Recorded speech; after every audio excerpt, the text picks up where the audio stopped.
Salut à tous, amis Blaugrana, j'espère que tout le monde va bien en ce lundi. C'est le débrief de Barça Espagnol, le derby catalan remporté par nos Blaugrana, 3 buts à 1 hier. Mais tout d'abord, avant de commencer, je voulais féliciter Hansi Flick et Lewandowski pour leur trophée, celui d'entraîneur et celui de meilleur joueur de la Liga. Ils ont gagné pour ce mois d'octobre. Lewandowski succède à Lamine Yamal qui avait pris le trophée à Rafinha. C'est toujours des Barcelonais qui ont les trophées pour le moment. Hansi Flick récupère son bien après que Valverde l'ait pris au mois de septembre. Félicitations à eux.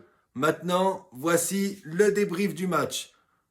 Première mi-temps super de nos Blaugrana. Ils ont commencé tambour battant ce match. Dani Olmo a fait un très gros match hier, un doublé pour Dani Olmo. Il n'avait pas été titulaire depuis 1 mois et demi, 2 mois. Ça fait du bien de revoir Dani Olmo. Il est en forme. Très bon joueur ce Dani Olmo. Il te met 2 buts magnifiques. Le premier but bien lancé par Yamal avec un extérieur du pied. Il vient fusiller le gardien. Transversale rentrante.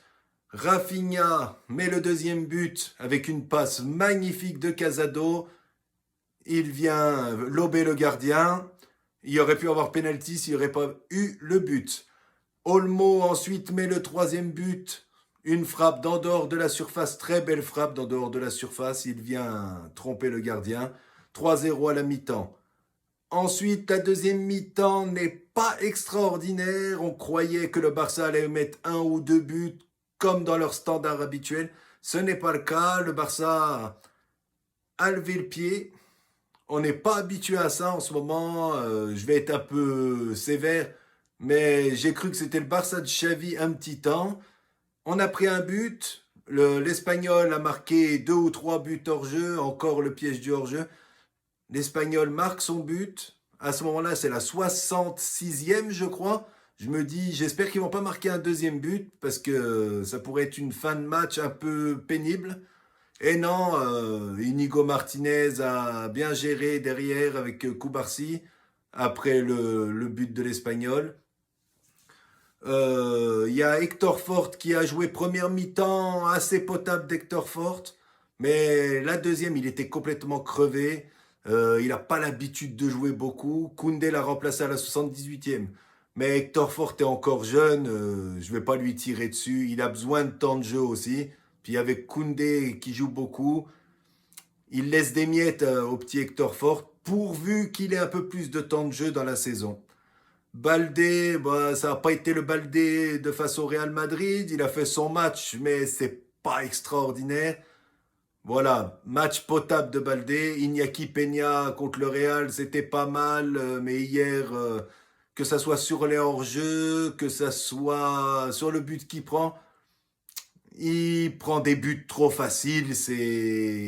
Moi, il me rassure pas personnellement. Dans le Classico, j'ai dit du bien de lui, mais hier, franchement, il m'a pas rassuré du tout. Après, au milieu de terrain, bah, Olmo, très bon match. Pedri, gros match de Pedri, encore première mi-temps, super. Casado, gros match de Casado. Il est sorti, ça s'est ressenti derrière. Frankie de Jong est rentré, il n'a pas été extraordinaire, Frankie de Jong hier. Le Classico, il avait changé la donne, il avait fait un très bon match, mais hier, j'ai pas été fan.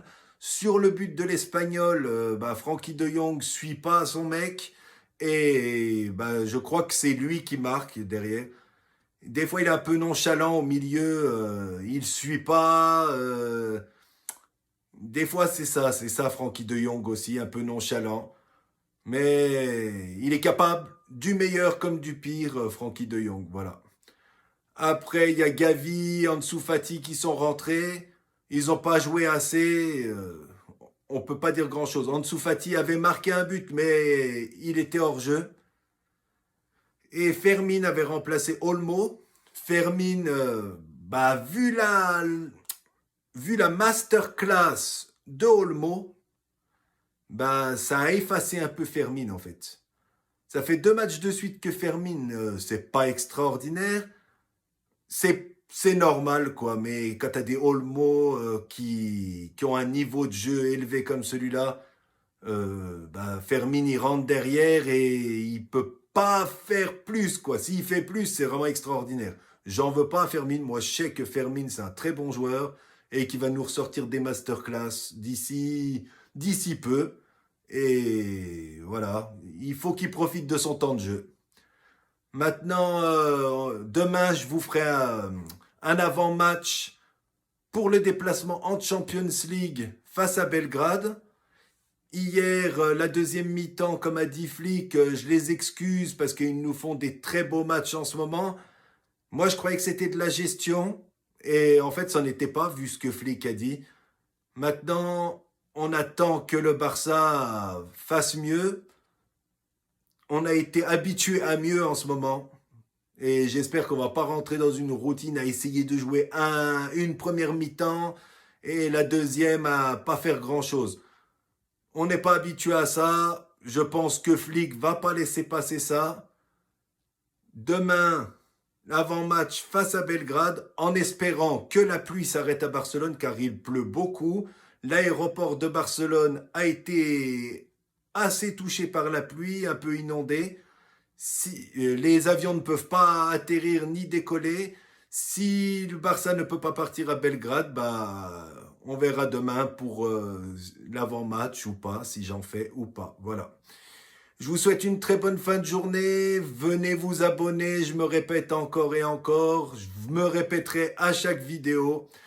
Venez vous abonner, vous êtes les bienvenus. Et je vous souhaite une très bonne fin de lundi. Ciao à tous, Visca Barça!